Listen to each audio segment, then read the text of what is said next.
Welcome back. We are going to be talking about the CFL free agents now, like I covered earlier. We're just going to go on the big name guys, not the lower depth chart guys. We're just going to cover, I think, 17 players over here. Obviously, Yeah, we had a list of 17. yeah. So, I might just get right into it and start with the guy at the top of the list, Wynton McManus. Derek, where do you have him going? Wynton McManus, I think he might make it to the open, like the legal tampering window, but I can't see Toronto letting him walk. With the amount of players that they have, that they were trying to renegotiate contracts and whatnot, like that salary's got to go somewhere. And Wynton McManus, like that's the heart of their defense. That's your middle linebacker. I think he stays in Toronto. Okay, okay. See, I see this a little bit differently because they did trade for Cam Judge. And they did also trade away some other players to make some room for salary. I'm pretty sure, right? That's what they did for. They cleared, yeah, they've cleared some Yeah. salary. Yep. So I mean, that is definitely an option, and probably is going to happen. But me, as a biased Vancouver BC Lions fan, I see Wynton McManus coming to BC because, I mean, who is our linebacker? Like, bro. Currently, if we're projecting the BC Lions linebacker core, you're looking at Josh Woods on a very team-friendly deal, might I add. Josh Woods, he's coming off injury, but they're gonna insert him back. He's gonna be your middle linebacker. From there, your will is Ben Haladic, and you're going Canadian at your will linebacker position, so that's not really an option. And your Sam linebacker, they need a Sam linebacker. But Sam, like that's not. Uh, in that position, though, neither Woods nor Haladic can move over to Sam, and, uh, what's it? McManus is not a Sam linebacker. So I just don't see the fit in BC, especially with how much money that would cost for the Lions to pay him to bring him over there for a team that's already pinned to the cap.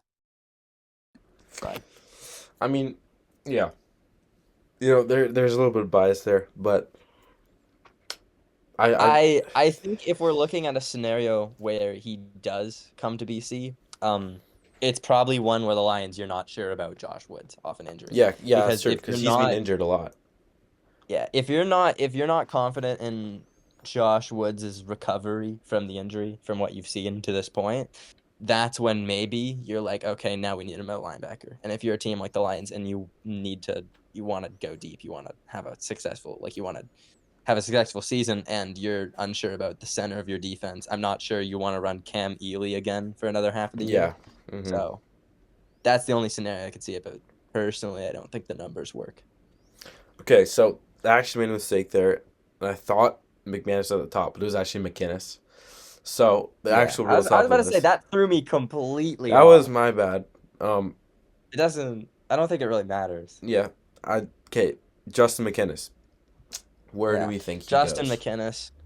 Justin McInnes. This was an interesting one. A report came out today, three down, saying the Lions were close on contract negotiations. I actually read the article and very vague. I felt like they wanted to make an article out of something that was not really a ton of news. Yeah, But that said, that's more than nothing, saying that he's probably coming back to BC. And I think the Lions prioritize that signing. So in the end, I think he comes back to BC.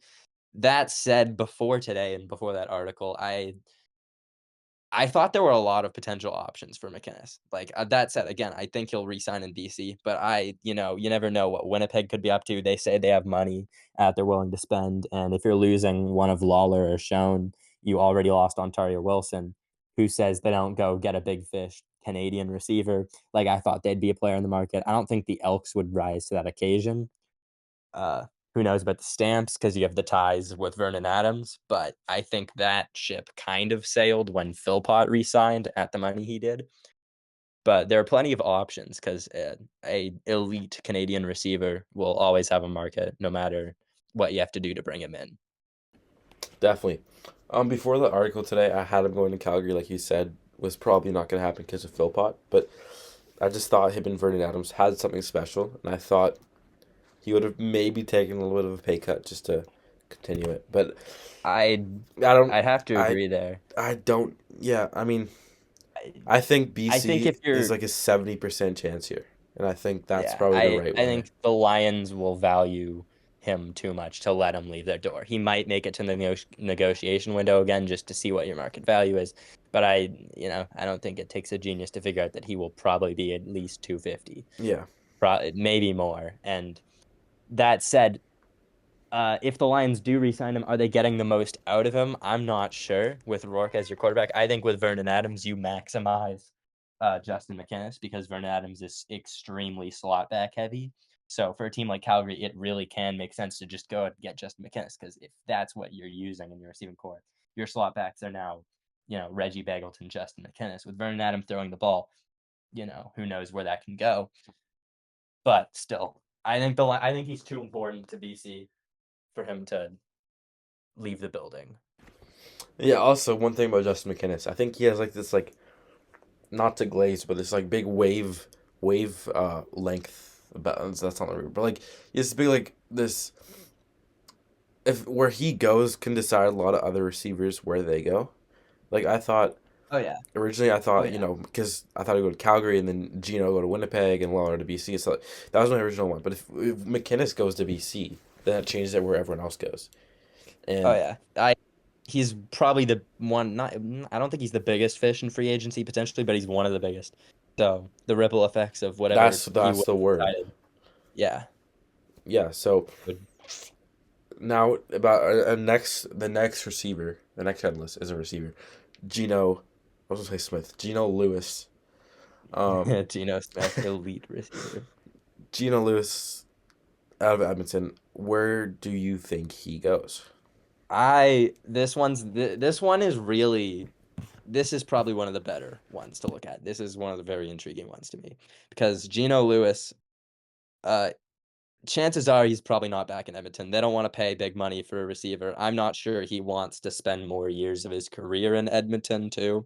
So, an eventual split there seems pretty likely. And from there, who knows? If his salary comes down, there are many options on the board for Geno Lewis. I have him going to Calgary. I think that even if Calgary doesn't get him on a like not on a hometown discount, but on a discount to play with Vernon Adams Jr., I think the draw of having Vernon Adams Jr. throw to him is what would put them ahead of many other teams. Because if you just look at what else other teams might have to offer, you can argue that basically any team here in the West can go out and win. So I'm not sure if you're really worried about competitive. And that said, as well, he signed in Edmonton, so he chased a bag when he knew it likely would come at the cost of, having a competitive team on the field. So I can't see if I had to pick a front runner, it's Calgary, but he really could end up in like, 6 out of the 9 teams, 6 or 7 of them are Mm-hmm. very viable options. See, before the McInnes article, even though that might not be like really real, I had him going to Winnipeg, but obviously with Mm, McInnes, most I'm like saying, probably going to BC. I see him also going to Calgary, just because I think Vernon Adams is gonna get one of his guys, either McInnes or Lewis, he's played with and yeah, has had a lot of success with. I think it will be one of those guys, most likely. So yeah, I do see Gino going to Calgary. I'm not gonna really go into that's details because you kind of explained about him going to yeah, Calgary, so I can't. Yeah, yeah. I think I yeah, kind of agree. yeah, Just to touch on a thing that you said though, I don't think Winnipeg. I think Winnipeg is still definitely still very much on the table. Like if I'm looking at options, um, they basically had through 230K in shown tied up in nothing last year after he got injured like 3 weeks into the year.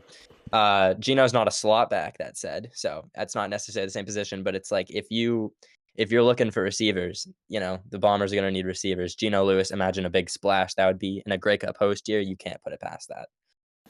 yeah. I mean, honestly, when I was first looking at these lists, my first um my first draft in a way was Winnipeg landing two big receivers. That was I thought it was like two guys on the list was possibly going to Winnipeg together. I thought if anyone was gonna That do would that, have it would be been Winnipeg because like I just it's that team that would that's have been annoying. shockwaves across the league. It's probably not gonna happen, but it was a thought that I originally had. Um, Yeah. yeah, that's probably not gonna happen. Next we have Luches Purifoy, who's I don't really Lucas yeah Purifoy, I feel like of the big names, he's probably one of the more under the radar guys. Because yeah as well, we're gonna get to Mark and Michelle later. That's probably another one that might be more under the radar. Stay with Dunbar, but I think Purifoy is one that's gonna have more of a market than people realize, just off of positional value. Uh, Arguably the top safety last year. But as well, he can play. He's very versatile. If you need him to play half, he can play half. You need him to play. If you need him to play Sam, you can have him play Sam, and that's where I have him going to Hamilton.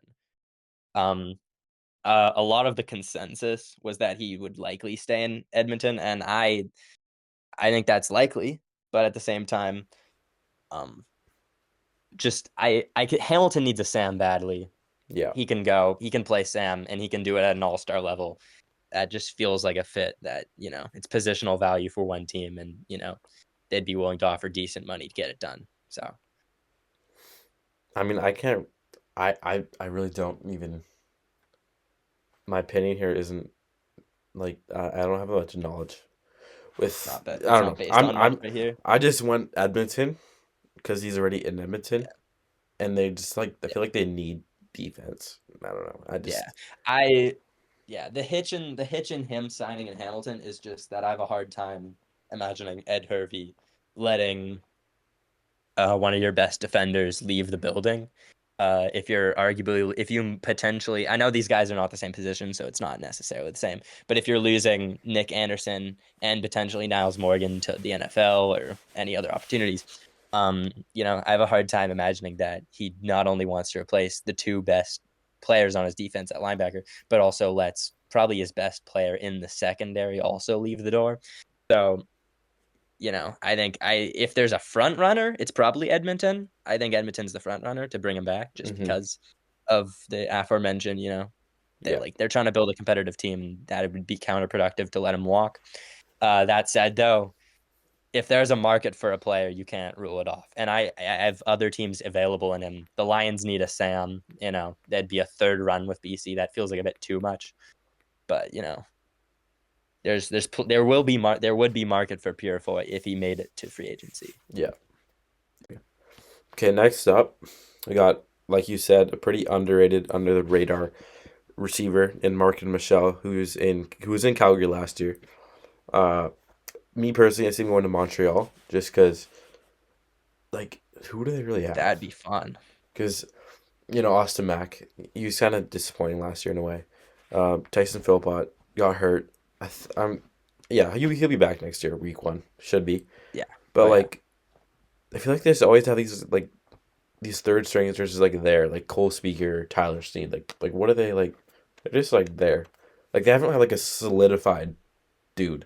They have they have I do absolutely understand what you're saying with the Alouettes. The Alouettes have a lot of like wins above replacement, like, Yeah, in yeah. hockey.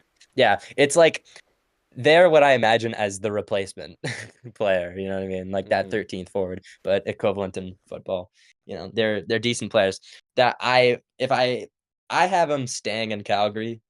That said, I think him to Montreal or a team with a good passing offense would be very explosive.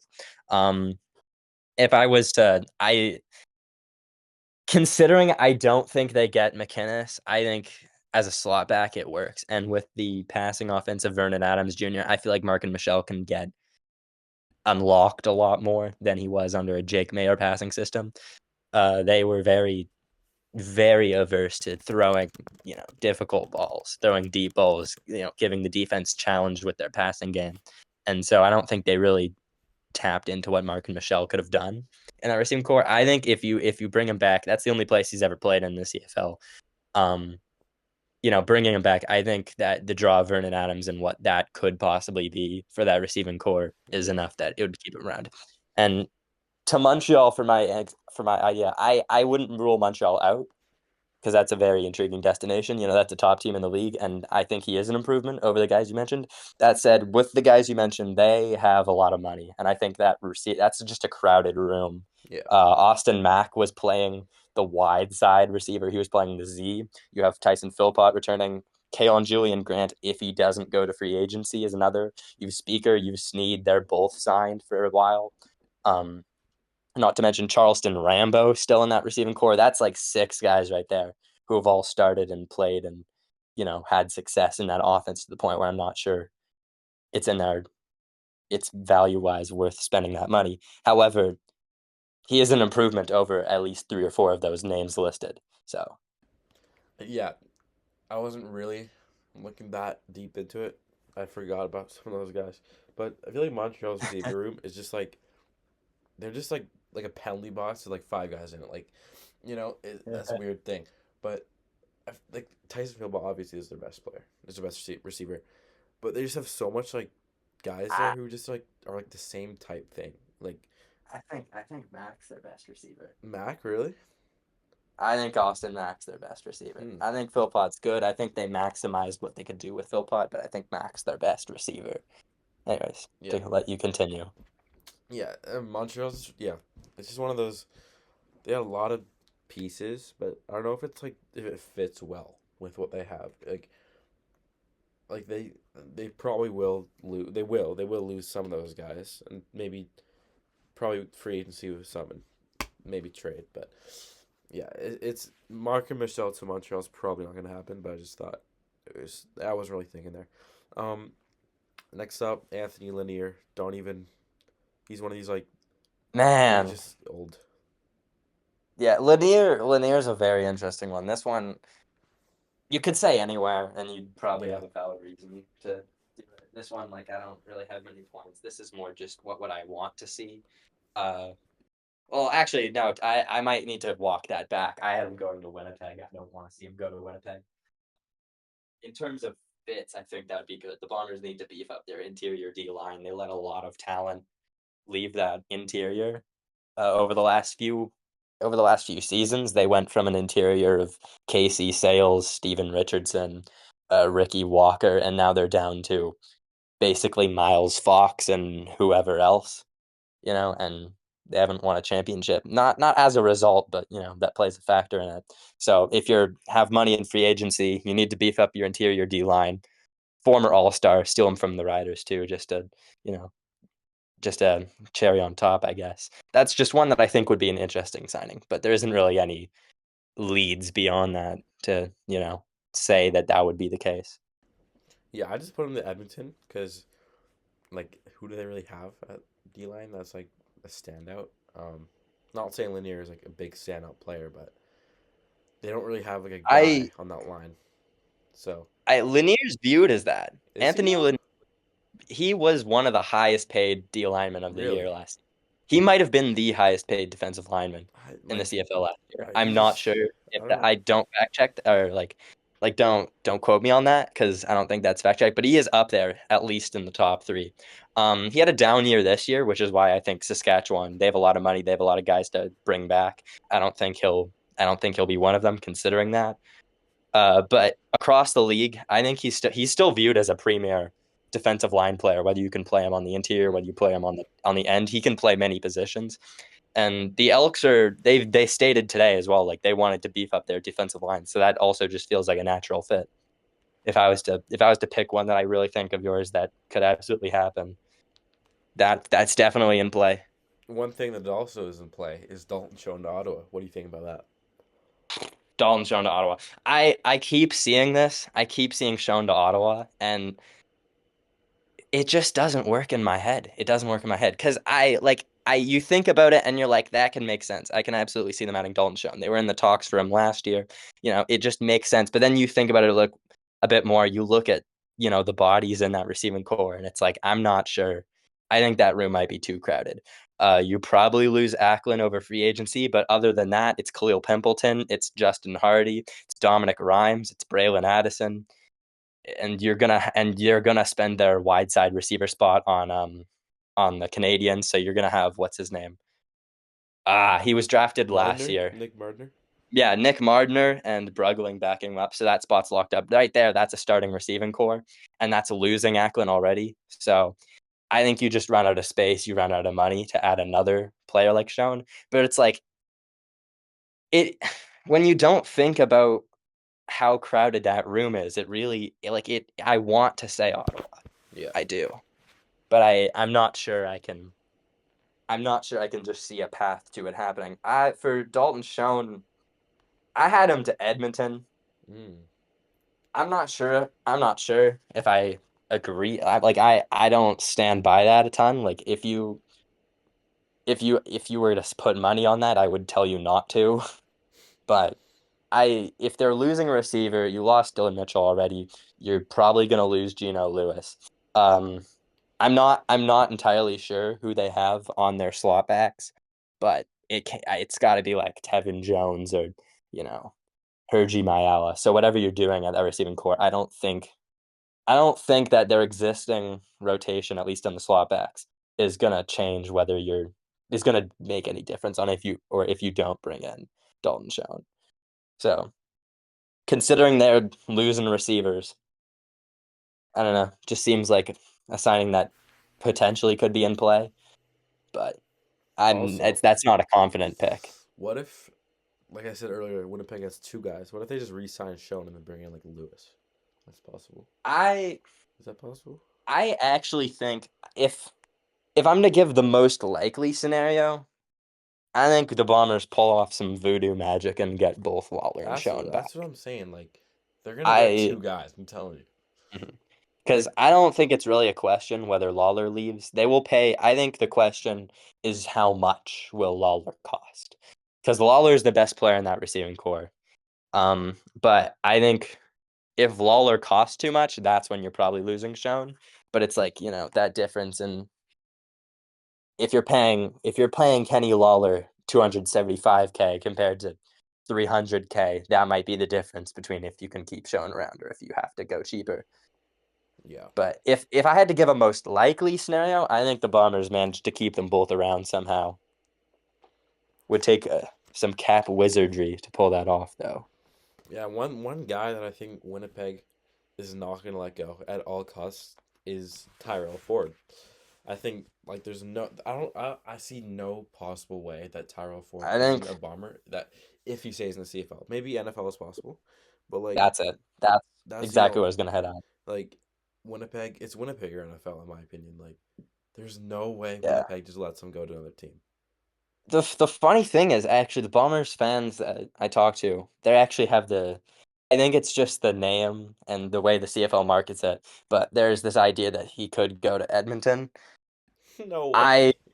I I don't think it's a possibility. I wouldn't rule it off completely, His but it's brother's like there. Yeah, I forgot oh that. yeah, but at the same time, I also I don't think the way that Trey Ford didn't want to come back to Edmonton for a lot of the last year, probably doesn't help the case on bringing in Tyrell Ford because even if you extend Trey Ford, Tyrell Ford is hearing that he's not cut off from the league by any means. That said, I think he's probably gone to the NFL. The Bombers will want to keep him at all costs. They'll probably drop the bag to keep him at all costs. But the one cost they can't match is the National Football League. And if the National Football League comes calling a second time for Tyrell Ford, that's that. So Yeah, because the first time he went to the NFL, he went like he was on the Bombers and he went to the NFL. And his stats in CFL before that weren't even. He wasn't even like he didn't his start. his name wasn't even out there. Like if it wasn't Yeah. for his brother, we wouldn't really know He was about him. a second round pick. He was known for his athletic traits. Never saw the field though. Yeah, Special teams was about it. and then he comes back and he's a league leader or tied for a league lead or whatever. Ah, Like oh yeah. his resume is completely different now. So I think Yeah. if he went to the NFL last time without like a his stats I like I think one there's thing yeah. One thing I will say about the CFL perception of, who deserves to go to the NFL and not, is that I think a lot of CFL fans have it mixed up what the NFL actually values in a player. The NFL values young, they value potential, they value athleticism, they value what they think they can get out of a player. And it's what makes a player like Tyrell Ford so enticing. It's what makes Jonathan Kongbo so enticing. and why these players are probably going to get multiple NFL shots. While you look at Dalton Schoen, and it's like everyone was like, "Oh, he'll be gone for the NFL, right?" And then it just never really materialized. And I think that's because when you look at Dalton Schoen, not to be that guy, but it's like he doesn't strike you as like that NFL athlete. He just it's a player that fits the system really well, had a lot of success.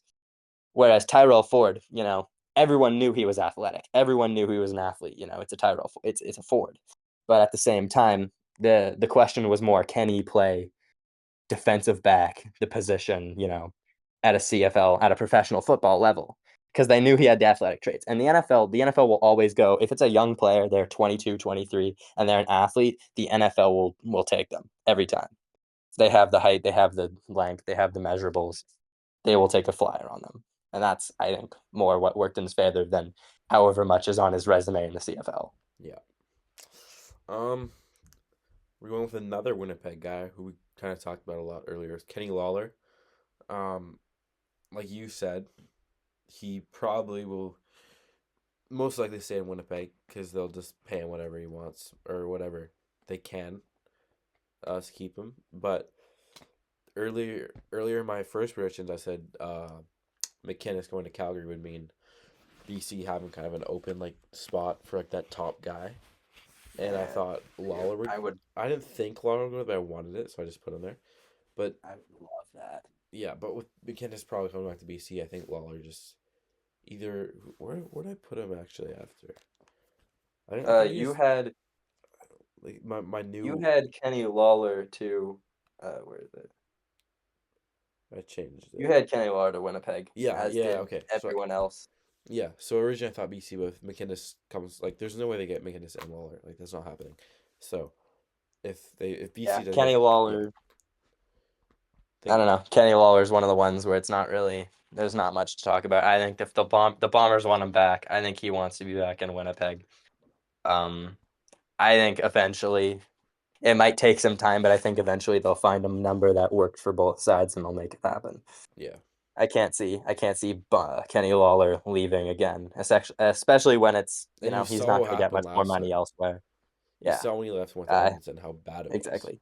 He So left yeah, for Edmonton. He just wanted the money, and ultimately, when he came back, he got basically the same contract from Winnipeg, but he was back in the situation that he enjoyed.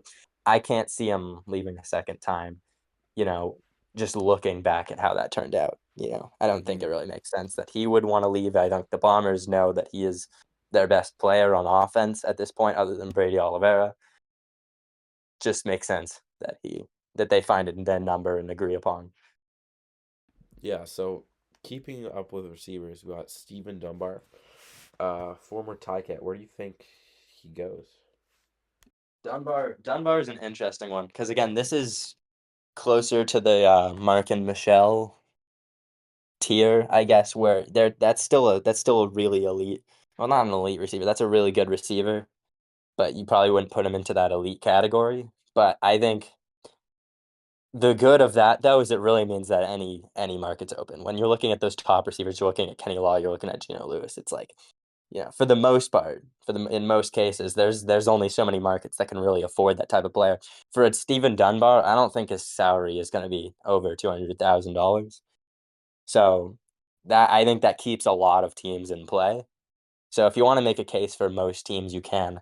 Me personally, I honestly don't even remember who I had him going to. I need to check to get that done. I had him sticking in Hamilton, but that was an indecisive pick. I think there are infinite amount of options. If a team needs a receiver, he is in play. Simple as that. And there are enough receiver spots open in play that not 8 out of 10 teams are basically in the running there, or 8 out of 9. Okay, the thing with me here. Okay, I have him to Edmonton, but you know what the thing is? I thought he was gonna re-sign, and I thought he was in Edmonton for some reason. So I meant Hamilton, and also I meant Hamilton, but I put because I thought he was gonna re-sign. But That yeah, is funny. yeah. So I have him in Edmonton. That's He actually was he was possible. in Edmonton last Yeah, season, that's why. so That's why I thought he was there, and mhm. I spent like 5 hours watching his highlights of him in Hamilton. But yeah, so I probably Hamilton gets him. No, Yeah. maybe not, because they also they signed like five Americans today, receivers. Yeah, but every team does. That's true, A but lot. I think a lot of people they see NFL uniforms and they think that it's a crowded room. 90% of those time, those guys get cut. You know, a week yeah. into camp. There's a lot of camp bodies that get passed around the league. Really, So honestly, Edmonton is not even that horrible there. Like I don't, it's it's not a bad awesome. pick at all because they could use receivers. I don't think they'll spend super big money on him, but I don't think Steven Dunbar. He might want it, but I don't think he'd get super big money anywhere. So. I think that keeps him in play for really the majority of the league. Okay, so speaking of guys getting cut, you think Kadeem Carey makes it on a roster? Oh my. Oh my. Kadeem Carey. This is probably the most interesting Mm-hmm. free agent situation. Not because I think it's live or die of whether you get Kadeem Carey on your team or not, but purely just about how it happened. Because Kadeem Carey, he had a great year. He former Stampeder, had some good seasons, had injury concerns though. This Argos end up getting him cheap because of said injury concerns. Wins a Grey Cup, unleashes on the Stampeders organization, and then about a month later, they sign Kevin Brown on a flyer, and all of a sudden, Kadeem Carey might be out of a job entirely after being top three, I think, in rushing yards this year. And that's a very interesting one because you look around the league and it's like you'd assume there's a market for a player like Kadeem Carey, but everyone's got their guy. Everyone across the league. You look at the Lions; they signed Butler. Edmonton's got two backs. They already lost Kevin Brown to the practice roster. Funny enough, Calgary, and that's the funny thing. Calgary is the only remaining option, basically. But the way that bridge is burned and the way that Teacher Mills is still on the market, I can't see him going back to Calgary. So with Kadeem Carey, it's all bets are off, really. Yeah, it's kind of crazy because if you like a month ago, you're like, oh, Kadeem Carey's like a top five guy in the league maybe. Now you might even not even have like a job. I've met him to Montreal, but that was kind of before some signings happened, and Montreal did sign Fletcher. Uh, who else? They have I don't even know who else they have, but They have Sean Thomas yeah, Erlington behind yeah, him. I'm not super. like I have him to Montreal too. just because So like it's the only room that doesn't have like that much star power. But like still, yeah, like does Montreal want to actually spend some money on Kadeem Carey, who's like not who they already have like a running back in? It's really I weird.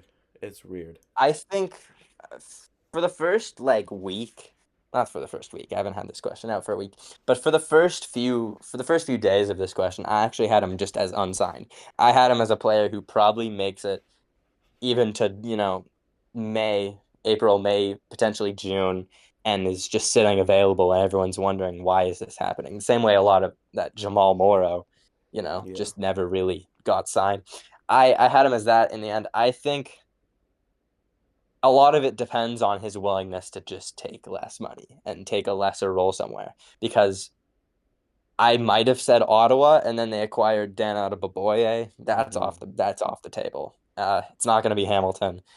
Toronto's found their guys mostly. If he comes back to Toronto, that room's just too crowded. Doesn't make really much sense to do that. I Calgary would be funny. I don't think it'll happen, but I think if you go to Montreal, maybe you have a 1-2 punch with Fletcher, because about Fletcher's I'm not sure about Fletcher's game just as a between the tackles back. He's a great receiving back, and they love using him as such. But as a between the tackles back, you don't really see it a ton. So if the Owls were to add that dimension of running game to their offense, Kadeem Carey might be useful. But again, there's no clear fit for him in one set spot across the league here. One thing I thought about with Kadeem Carey is like, what if like the possibility here is like it's like week four and he's unsigned and then somewhere like he signs because of an injury. Like maybe that That's happens. Like that's That's what possible. I was thinking by he's makes it to June and he's not signed. Yeah. Because eventually, running backs get injured, running backs bounce around, they might have a down year, up year, and by that point you might see Kadeem Carey get signed. But I think the risk of waiting that long though is a lot of is that's a lot of time to just be left in limbo. First Yeah, of all, and you've he's got still an a older wife, you've guy. got kids, and as well, just the money by that point is taken up. The money's spent. The money is allocated for. So if you're waiting that long, well, I'm not. There's no doubt that he wouldn't have offers, but I don't think you're gonna get any more money in June or in May or June than you would have in Yeah, March or February even. So I don't think the dollar price really changes for him, and I think that's just the sign of a brutal market, yeah. pretty much. Like if this league had like more okay, more teams, but it doesn't. But yeah, with nine teams, Starters. there's only room for nine starting running backs. So Yeah. it's tough. It's the Um, same way Cody Fajardo is a backup yeah, now like that. somehow. Yeah, like I Yeah. said, start a new team with the guys that aren't starters. It won't be horrible. All right, next up is Jake Ceresna, the defensive lineman in Toronto. I really don't think this is too crazy because of they lost Ermolade, so I think their line pressure has just gone down because of that. So I think they keep him. Uh, yeah. What do you think? Yeah, I gotta agree. They've cleared a lot of cap room. They've already traded away one-star defensive lineman. I think they see Ceresna as a key piece. Tied the league in sacks last year, despite missing games. That's if you're looking at a centerpiece player. A lot of the same way you said about Justin McKennis, how defense is a lot of he's the big fish and there's ripples based off what he does in the free agent market. I think that applies to Ceresna on the field. Ceresna can eat a lot of those double teams if you need him to. He can create pressure when you need it on four-man blitzes, and I think that's too valuable to let Yeah. walk out of the building. Yeah. Um. That one isn't too unpredictable. I think there's a No. high chance he goes there. We've already talked about McManus, who I actually did first. Next up, Janarian Grant is very intriguing. Where do you see him going? Ooh, Janarian Grant. I have him to BC actually. Whoa. This is one of the yeah. This is the first time in a while I've said someone to BC. I think the Lions will go out and get Janarian Grant. I think they'll probably pay a bit too much to Janarian Grant to do it, but ultimately he's an improvement over Terry Williams. They need a receiver. They cut Terry Williams. I hope they don't pay him Terry Williams money. Terry Williams was making 125K last year. For context, Janarian Grant was making 75K last year and not even in the same ballpark in terms of production. So I think Grant earned himself a pay raise with this season. The Lions, I think, are probably the one to give it to him, but there are going to be other teams on the market. The Bombers will be on the market. The Argos will want him back. They probably just won't be able to meet the asking price, considering that he'll want a raise. Yeah. If the Owls lose Letcher, they're on the market. So there will be teams. Mm-hmm. Um, I am going back to Winnipeg actually. Uh, just because Winnipeg had Lucky Whitehead, and they saw how horrible having a bad returner is. Because Jared Grant kind of saved them a few times when he was there. Um, I don't know. I just feel like he goes back there. Um, Winnipeg might actually pay him a lot more than what he had last year and what he had in the past couple years, just because of how desperate they are for a big time return Oh specialist. yeah, I mean that's the team's familiar with him. He's familiar with the team. Yeah, They need a returner. He is a returner. He's one of the best in the league. Yeah. So naturally, I think just off of that, there's a high chance that he could be coming, just purely off of familiarity and hmm fit for positional need and whatnot. We have four guys left, and now we have Justin Hardy, the former Red Black, or could be Red Black again. You Yeah, never know. yeah. I I actually have him going to the Riders, which is I was that's I completely that is bold. I just put a team down there. I was looking around and at Winnipeg. There's no way they signed three receivers. He's like no, he's not going there. BC's not going here. Calgary no. Edmonton is a possibility for any receiver. in the Saskatchewan because like who does Saskatchewan have again? They have Bain, Saskatchewan's got Emilus, quite a few guys. Bain, KSB. Enimlish, Schaefer Baker, Stearns, Johnson, Yeah. um, Pick, Picton. Mm-hmm. They have a few guys. They have enough guys that you're not worried about Also Toronto maybe adding your tier. because Toronto who do they even Toronto. I bounced around a lot of options. I actually considered Toronto. Um, I end up flipping away from Toronto and going with Ottawa for my pick. Resigning? For Hardy. Pardon? Is it resigning in Ottawa? Yeah, Yeah. I end up picking him to re-sign in Ottawa, but I did consider Toronto. I think his price tag will be too pricey for whatever the Argos can afford, considering again, they have a lot of key players to re-sign. They've McManus, they've Serezna, they've Grant. I don't think they'll get Grant back, but they have a lot of players to re-sign, and they're already desperately shedding salary cap where they can. So I think if you're losing, I don't think they have the money to add an expensive piece like Hardy. But for Ottawa, I think he's just too valuable to let walk. So we're Yeah. down to the final three. You might as well rapid fire through them here. All right, Adarius Pickett coming off an injury. Darius Pickett. Actually, we're down to the final two. Sorry. Darius No, Pickett no, coming off an well, I have injury. three on mine. Oh, who do you have left? Pickett, Letcher Letcher. and Coxie.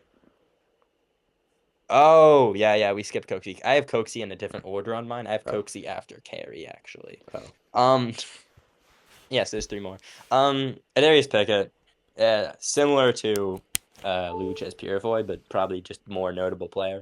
He can play. I think he's traditionally just a Sam linebacker. So I'm not sure you'd bring in a Darius Pickett to play like halfback or anything. But that said, he's probably the best Sam in the league, depending how he can return from that injury. So in terms of teams needing one, I think the Elks had Derek Moncrief last year. I'm not sure they'll still want to run that in the big 2025. So I had him ending up in Edmonton, but again, Hamilton's an option. The Lions are actually sneakily an option. He'll probably be out of their price range, but considering the Lions really need a Sam, the best in the league is available. Uh, Ottawa, again, he was an all-star in Ottawa. He was part of shifting that culture in Ottawa. So, there's always going to be a big incentive to bring him back. But I have him going to Edmonton. I actually have him going to back to Montreal. Even though they do have some great defensive players, I just think Montreal, like they really aren't, like on this list, like they don't have that many guys that they're really gonna go for. So I think they want to bring like their offense isn't great. Like with Davis Alexander, I don't know if it's gonna be like that great. So I think they want to rely on their defense even more. Even though Reggie Stubblefield is coming back and their defense is really good, but bring back Pickett, who used to be there, 2022. 22. Yeah, Yep. And I 21. yeah, it's I kind of can like see a it vibes happening. pick. I don't know. If Pickett goes back to Montreal, you lose Stubblefield because Stubblefield's your current Sam Yeah, but in is Montreal, he? or he was set to be before his season ended after one game. They Yeah, ran Cosby at Sam. I yeah, don't but they're think not gonna whether do. you Yeah. add Pickett or not is determined by Cosby playing that position. So Also, I Stubblefield did. He plays safety too. You Yeah, in I college don't. he did as They're well. he can't. Yeah, he won't play safety at the Yeah, he CFL won't. level. But You're not gonna. It's rare teams run an American safety. The Elks are really the they only have team I can Dequoy too, so they don't need to do that. running it. Yeah, exactly. Because they have Dequoy. He's not gonna play safety. And just in general, when you're trying to fit 7 ratio players on the CFL, it's one on receiver, at least 3 on the offensive line, probably one at safety, and then you fit one on the defensive line, maybe, or a linebacker. That one's kind of your wild card one. But safety is usually the inherent Canadian position. So I have a hard time imagining a team going out and adding Reggie Stubblefield with the question marks of a full season injured just to put him at safety, Yeah. where you can ideally hide a Canadian player, as many would consider it. So Um. Yeah. Pickett of Montreal is kind of. It's not like it's a an vibes educated pick, and pick. they might have the cap. They might It's have the salary to make it like it's probably happen. not gonna So happen, but if it did, it would be a surprise, and then I would look cool if I predicted it. So I kind of just do that. Yeah. Then Letcher is up next. Where do you think he lands? Letcher, I have him to Winnipeg. Same reasons that Grant was an option for Winnipeg. Same reasons that, that Letcher would be an option for BC. They need a returner. That's a returner. He might hit the market. Who knows if Montreal will be able to bring him back. Uh, but any of Winnipeg, BC, Montreal, even Hamilton are valid options for Letcher. And it's basically, it's just flip a coin on whether you think the Owls let him go to market. Yeah, Because there are teams needing returners, and that's a returner. So I think he just resigns in Montreal. Um, I don't know if Montreal just will let him walk because he's been great for them. He's been like a consistent yeah, player over these last like year and a half. Um, two straight Montreal picks for me, but I don't know. yeah. I I just mean, I don't I with Letcher, I my only thought on if Montreal brings him back is if they how much of a priority do they see him as? yeah, Um, because I think I'm not sure who's remaining on their list, but I don't think they have a ton of big names really. not really. You've Stubble. I think Stubblefield might be a priority, Is but Stubblefield a free agent? there's yeah, he's a free agent. Oh, really? Stubblefield's a pending free agent. Oh. Stubblefields a pending free agent. Kalen Julian Grant's a pending free agent. Nafis Lyon is a free agent. Um, so I think it kind of just depends on how much of a priority they see bringing back Letcher is. Because if he makes it to the negotiation window, maybe he sees a situation that he would, maybe they might plan on using him more in the offense or whatever it Mm-hmm. may be. That might be more enticing. That said, he'll have offers, but if he wants the comfort of Montreal, I'm sure they would take him back for sure. Yeah. Lastly, we have Demonte Coxey, and I don't like with my picks and your picks so far. I don't see any way that Toronto doesn't sign him because if they don't, they're screwed at receiver. Like Devaris Daniels, oh no, Dejon Brissett. Like who else? Like Kevin Mittal. Like their receivers are so slim. Looking If at receivers in Toronto, Devaris Daniels, um, David Unger, like that's not Dejon and Brissett. that I that think I think to replacing Polk, I think they'll probably run Herslow. He saw some action yeah down the end of last year. So no then from yeah there, you're basically asking your scouting or depth or whatever it may be to add a receiver if Toronto lets him walk. I think Toronto's got a good chance of re-signing him. I That think they said, do. yeah. That said, for me, my pick for Devontae Coxey or to DeMonte Coxey was to Winnipeg. Mm. There's been a lot of talk about Winnipeg receivers on this call, but I think Mm-hmm. for me, and the one I end up deciding on going to Winnipeg was Coxey. There was rumors of Coxey going to Winnipeg last year, but ultimately they ended up bringing back Schoen, so the Coxey deal fell through. I think if we're basically running it back a year later, there's a good chance Schoen goes out the door, Coxey comes in. Then could we if Coxey leaves, then I think one of these receivers that we talked about goes to Toronto, like a Mark and Michelle maybe or a Stephen Mark and Dunbar. Michelle would. I think that Steven Dunbar is a closer option to Mark and Michelle. Steven Dunbar can. Mark and Michelle is a slot back. I think Mm-hmm. you want to, if you're running Mark and Michelle, you want to get him in motion. You want him to get out going on the waggle so he can attack the line with speed. Threaten the defense deep. And while Coxey can threaten the defense deep, Coxey is not running on the waggle. Coxey is your traditional X receiver. So he's lining up on the line of scrimmage. I think that's much more of a fit for Steven Dunbar. So if you were to say that Coxey left and Dunbar came in, could absolutely see that. When like looking at this like list and like looking at Toronto, how did they win the Grey Cup last year? Like look at their roster. Like Kevin Brown is a running back. Okay, I'm talking about right now. Kevin Brown, Chad Kelly. The receiving room is the worst in CFL if Coxey leaves. Their defense is solid, but like how? I I think the Argos have proven that a lot of skill positions can be replaceable if you have Yeah. very good quarterback play, very good offensive This would line be play, interesting. and very Is good Chad coaching. Kelly gonna play week 1? Do you know? Or- Chad Kelly, they're saying he might be back for camp. Okay. I So he's probably going to I play think week I one. think if it's a normal human recovering from an injury, he's not, but I think he will. I think Chad Kelly will be back. Probably. And I think in a situation where Chad Kelly's your quarterback, your offensive line's still one of the best in the league. Ryan Dinwiddie's your play caller, and your running back still Kevin Brown. Ultimately, I think you can make a receiving core of Devaris Daniels had like 150 yards like 8 or 9 games into the season this year, and he almost got to 1,000 with Chad Kelly. Yeah. Is Devaris Daniels 1,000-yard receiver? No. Technically, yes, he was 1,000-yard Yeah. receiver Okay. last year. But it's That's like I think that's a product of situation, and I also think that the same can be said for a lot of I think they will find their guys because their defense is good enough to win them a lot of games. Their defense won them so many games at the start of this year when they didn't have Kelly, and when Kelly was back, Kelly makes the players around him better. I yeah. feel But same like, with Ryan Dinwiddie and their coaching. if we do okay, if we do predictions Do like do. yeah, that's what I said that. If we do make a standings prediction post, like looking at Toronto, like I'm not putting them. I don't know if they make the playoffs because like with this free agent That's class, dude. But like this old. this roster, man. I I can see what you're saying, but I can't see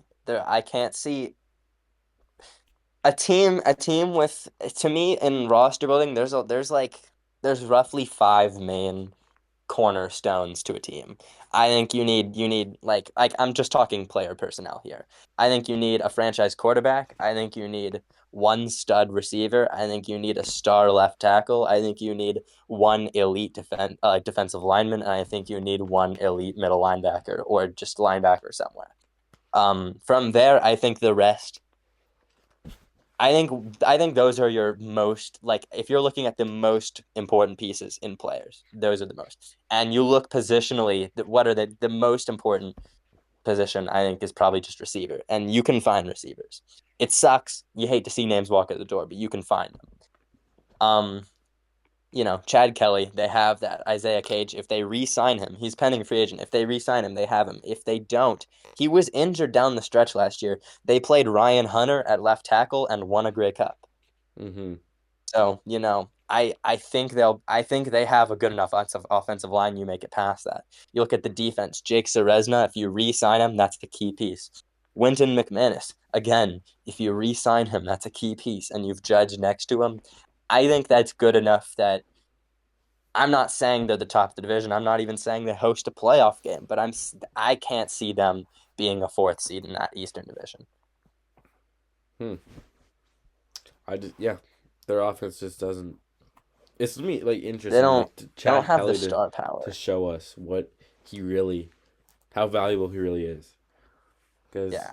I mean, I yeah, That said, I think that also falls just as much on Dinwiddie because ultimately Dinwiddie won them a game by outcoaching the Bombers in every phase of the game in the yeah. Grey Cup. He won them a championship with Nick Arbuckle by making Nick Arbuckle have to use none of his weaknesses.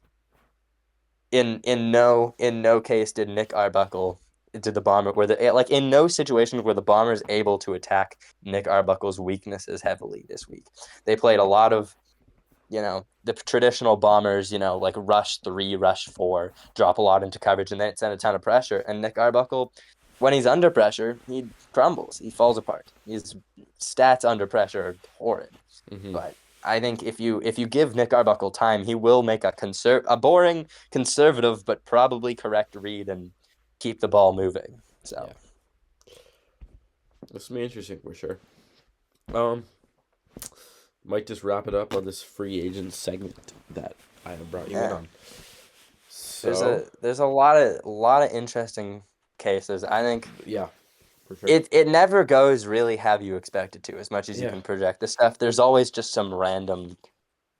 I think the biggest shakeup from last year was Hardrick to Saskatchewan. That's one of those signings that is like it's wild. I don't think people forget it because he got injured, but it's like a franchise tackle for ages with the Bombers flipping to Saskatchewan and getting paid as the highest tackle in the league. You know what I mean? Like stuff like Mm-hmm. it never goes how you expect. So I think revisiting this after March, and you're probably questioning what we're thinking. But One prediction that I've said a couple times, but I want to say before we get out of here is Winnipeg gets two receivers. Just gonna make that clear before it happens, so I look like a they had smart two guy. receivers. They signed two receivers. Yes. Does that mean hypothetically, if they lose Lawler and Schoen and they signed Dunbar and Keon Julian Grant, do you consider that them signing two No, receivers? no. I mean like two guys on his list. That's what I mean. Two guys that are like That we talked about. definitive That star yes, players, yes. plus Mark and Michelle. I know Mark and Michelle is not a definitive star player, but I really do think that Mark and Michelle is better than he's given credit for, and put in a proper offense. That's 1,000-yard receiver. Yeah, but I don't know if him to Winnipeg would work because like Dembski is there too. Yeah, Like I was just prefacing that yeah. with why he's on the list. All right, we good? But anyways, yeah, thank you for having me. Yeah, for sure. All right.